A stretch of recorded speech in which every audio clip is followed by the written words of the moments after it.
Good afternoon, everyone. I'm calling this meeting of the Conference Committee on House File 1938 to order for May 15th, 2023. So I know our friends in the other body may be called upstairs at any moment, so we're going to just try to be quick right now and know that things will sort of be fluid in terms of schedule today because we have floor action going on. So we'll just kind of jump right into it. So there should be available out in the audience. I'm sure everybody's grabbed copies of the latest House offer and the side-by-side spreadsheet, and then the Senate has a policy and minor fiscal impact items offer that has May 15th, 2023 in the upper right-hand corner, as well as an amendment related to 4D, it looks like. So I think I'll just start by going over the change items on the House offer. So we're looking at the spreadsheet that says offer comparison in the upper right-hand corner. It says 5/15/2023, timestamp is 11:50 a.m.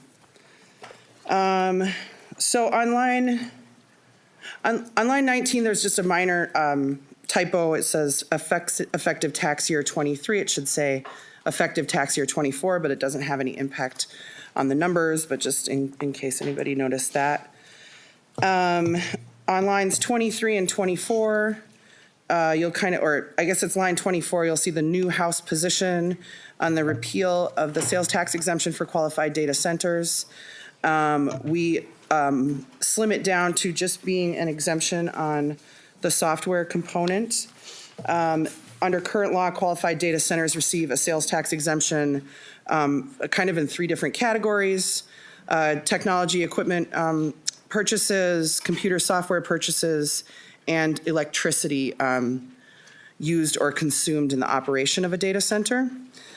So we're not, so we kind of limited this to just one of those three categories of sales tax exemptions. The software portion, it's not our intent to pull the rug out from under anybody, but we do believe it's important to acknowledge that, this corporate subsidy has ballooned beyond what anyone would have imagined when it was first passed. And, so we think there's rationale for kind of slimming it down. On line 25, is a new revenue raiser in the House position on corporate net operating losses. Minnesota has its own corporate net operating loss provisions, which means that we have decoupled from the feds in this area. Under current law, a corporate net operating loss deduction can't exceed 80% of taxable income, and which aligns with the federal rules. Here we would reduce that threshold from 80% to 70%.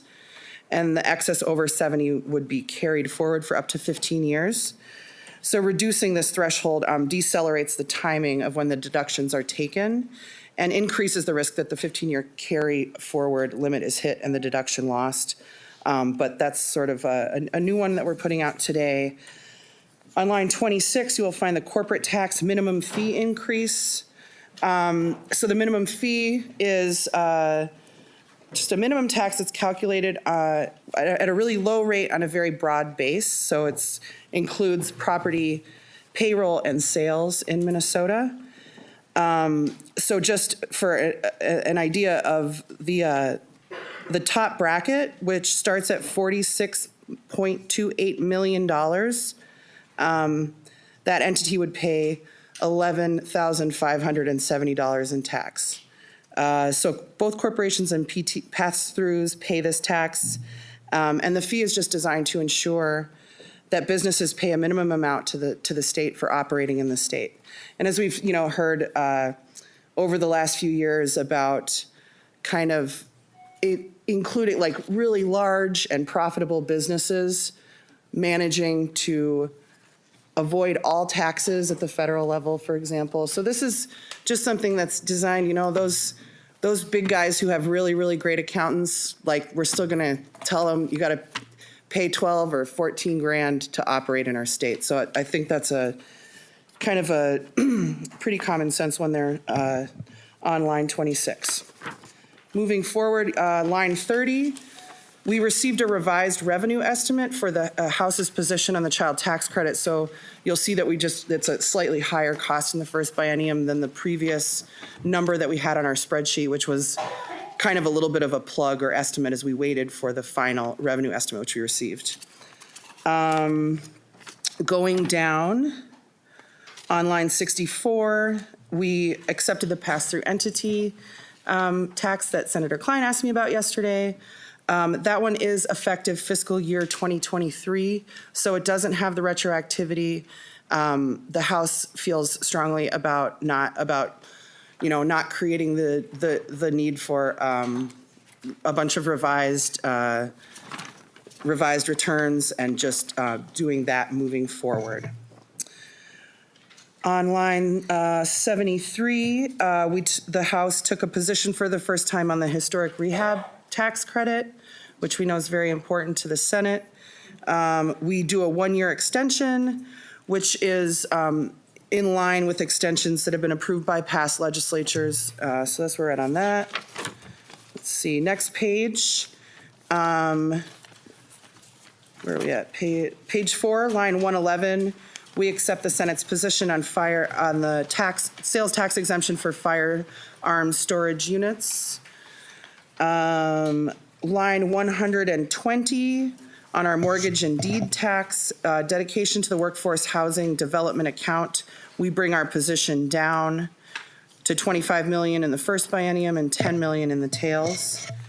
On line 130, we take a bigger step closer to the Senate with the one-time public safety aid at $200 million. We also heard loud and clear from them that was an important priority for their caucus, so we're happy to move closer together on that. As I think we had a really great conversation yesterday about the ongoing tribal aid on line 132. We come down on our position. We really appreciate the Senate taking a position on that. We would like to do a little more for the tribal nations if that's possible within our budget. Line 150 is the local homeless prevention aid, which we get rid of the cost and the tails and turn that into a one-time infusion in 24-25 at $20 million a year. We also just want to note that there's just a language. We would like to add a tribal allocation to the homeless aid, and that was, my oversight when I passed this was that it was just to counties and didn't acknowledge the disproportionate rate of homelessness among Native people in our state. It's 17 times as high for Native people as white people based on their population.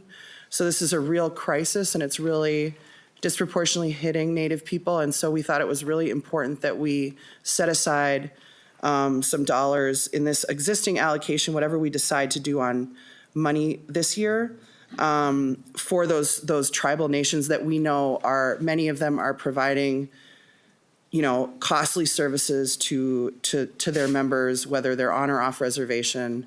And so that's an important policy piece to us, regardless of what we decide to do on cost on line 150. Line 151 is our local affordable housing aid, which we've moved back down on. We have $50 million in the first biennium and $30 million in the tails for that. This is I also want, I'm going to run through it and then I'm going to talk a little bit about housing. How about that? So on lines, 154 to 158, you can see our position on property tax refunds. Our targeting is the same. We feel really strongly about this targeting. We know that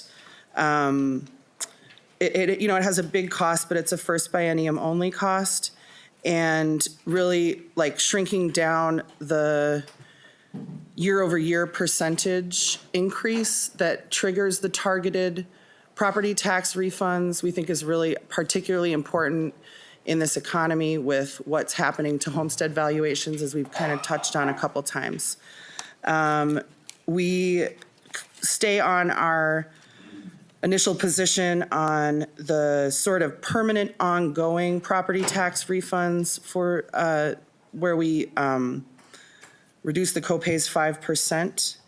And then we have like I mean, you'll know if you look at it, but like we basically balanced our spreadsheet on the one-time PTR, so that's sort of a little bit of a influx. So we were like, the Senate came to our number and then we're back down, but you know, sort of one of those things that we can, the Senate didn't come to our number, but they added a position in their last offer on one-time property tax refunds. So they were a little bit below us, and now we're a little bit below them. But I'm glad to see a shared commitment to that in on the sheet. Line 171, I forgot to mention this last time. We took the Senate position on the Green Acres deferment modification for certain property. Line 175, we accept the Senate position on modifying the definitions of attachments and appurtenances for co-op utility lines. On line 182, we go back to our original position on the SCORE grants, which the Senate then moved to our position in their last offer, so we're now aligned on that. Appreciated Chair Dibble's advocacy for that, and we do want to make progress on the dedication of that tax, that solid waste tax, for what it was, its intended purpose. So that's the end of the changes. I just wanted to mention quickly that I heard the chair on the housing spending in the bill, and so and her the belief and that this is are items that should be in appropriations committees and not in the tax committee. And I guess Mike Howard has this gallon of water that he carries around, and he's like, okay, if this gallon of water is the state budget, then 1 tablespoon of it is used for housing. And in my time here, the housing, obviously not in a year like this, we had a really big first biennium investment in housing. But typically, I mean, the housing target, I can't remember if this was in 19 or 21, was $10 million. And so, it's our investment in housing is in the appropriations committee, in my opinion, is disproportionate and not adequate to meet the need that we're seeing across our state. And I know that this is a value that we share as people who care about housing and work on housing. So I respect the chair's position. I did come down. I wanted to point out also, that there are a couple of items in here. I mean, on line 184 is a local election expense reimbursement that's in the Senate position, which is a state and local gov issue, but that's being carried here. I mean, I know we have the PCR is a tax, Department of Revenue administers that, but traditionally sort of decisions about the funding of the PCR would happen in the state gov committee, but, I accepted that position. So, and I just wanted to mention about the choices that we have made in terms of cutting these down.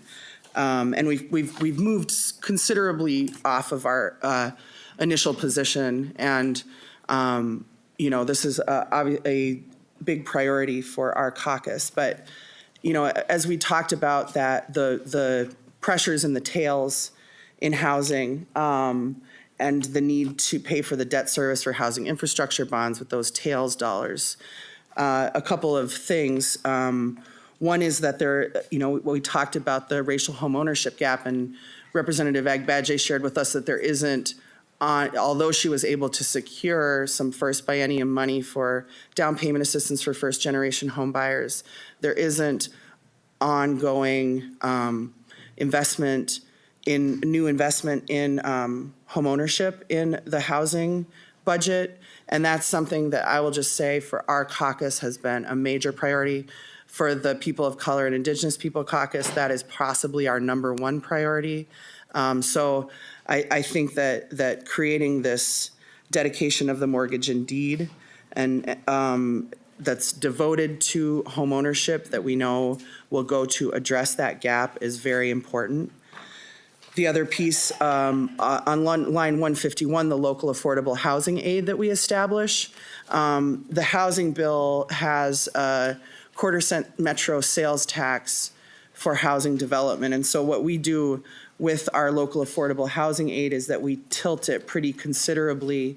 We have an amendment or we're working on, I'm not sure where we're at with it, that tilts this local affordable housing aid really considerably to greater Minnesota, because we know that housing issues aren't just 7-county metro issues. Housing issues affect every community across our state, and this is an acknowledgement that we need to step up in a bigger way to support our local partners as they meet the unique housing challenges that impact each of their communities. So that's what I had on our spreadsheet, and I don't know if the chair wants to go through some of the materials. Pass it over to you, Chair. Thank you. Thank you, Representative Gomez. We see some movement, but we see some movement totally away from where I thought we were yesterday. We will look this over again and respond. I do have, as I indicated, that we would do a Senate offer on policy and minor fiscal impact items, and we hope that you will take the opportunity to review these, and they're not time-stamped, but they are date-stamped, May 15th, 2023. And I'm going to ask Senate Counsel to just, since sometimes it's hard to tell by the description what is being referred to, if they would just go through them quickly.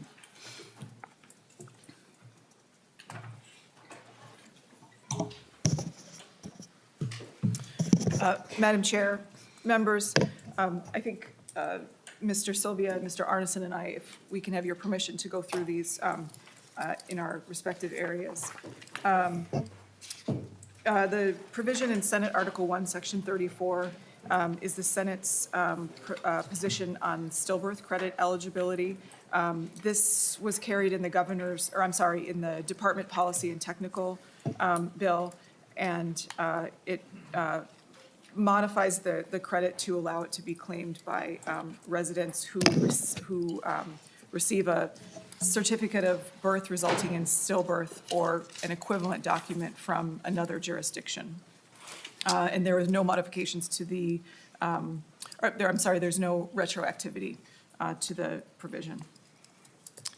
Madam Chair, members, the next item is a House-only provision relating to the truth in taxation or notice of proposed property tax statements. These sections require the notice to include the website of a local jurisdiction on the statement. Also would modify the supplemental notice that was enacted, I believe, in 2021 that would eliminate some of the required summary budget information and would instead require levy change to be noted before the county, each city in the county, and each school district in the county. The next item, the Anoka County levy, this was a Senate-only provision which would extend by 10 years certain public safety levy authority for Anoka County. It would also allow the levy to be separately stated when that would be certified to the Department of Revenue. The next item is also a Senate-only proposal. This would align the definitions of area and municipality for the Fiscal Disparities Program with the Metropolitan Council. The next item are all of the Senate 4D provisions. This would also include the change made to the community land trust property. The A6 amendment, I believe, was passed out, and this was based on some communication we received earlier this week from the Department of Revenue and the Housing Finance Agency. In one of the Senate sections relating to municipal approval. Municipal approval is not required in jurisdictions with a net tax capacity of 41 property was less than 2%. There was some concern that the Housing Finance Agency would not necessarily know which cities meet that requirement. So the language of the A68 amendment would require the Commissioner of Revenue to annually certify to the Housing Finance Agency the cities that do meet that requirement. Madam Chair and members, the next item is found in House Article 4, Section 24. This is a House-only provision that would require the Commissioner of Revenue, together with DNR and counties, to produce a report on valuation methods used to value acreage and shoreline areas within other natural resources land for the PILT program. Madam Chair, the next provision on the list would be Senate Article 9, the local sales and use tax article in its entirety. The article contains 3 sections that amend the requirements under general law to, for purposes of enacting local sales taxes. And then, as you know, there are a number of cities' requests in the article. There are a couple of outstanding issues that we would propose to resolve if the article is adopted. Senate Article 10, Section 3 is the City of Wayzata food and beverage tax. The conference committee has adopted all of the local special taxes except for this one in Senate Article 10 and House Article 9, I believe. Madam Chair and members, the next set of provisions is found in House Article 12, Sections 1 and 2, on page 82 of the side-by-side summary. These 2 sections relate to the duties and kind of calendar of the Tax Expenditure Review Commission, and these were House-only provisions. The next item is House Article 12, Section 3, a House-only provision requiring MMB to publish and annually update an interactive taxpayer receipt on its website. The Senate does not propose yet to fund that activity for MMB.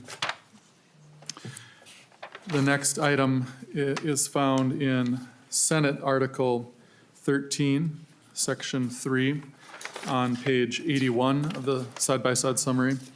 And this section would establish in the Special Revenue Fund an amateur sports account and appropriate the amount in the account to the Amateur Sports Commission. The next item is Senate Article 13, Section 4, also found on page 81. This provision has been considered by the conference committee in previous offers, but the Senate now proposes again to adopt Senate Article 13, Section 4, relating to taxes paid under tax agreements between the Commissioner of Revenue and tribal governments.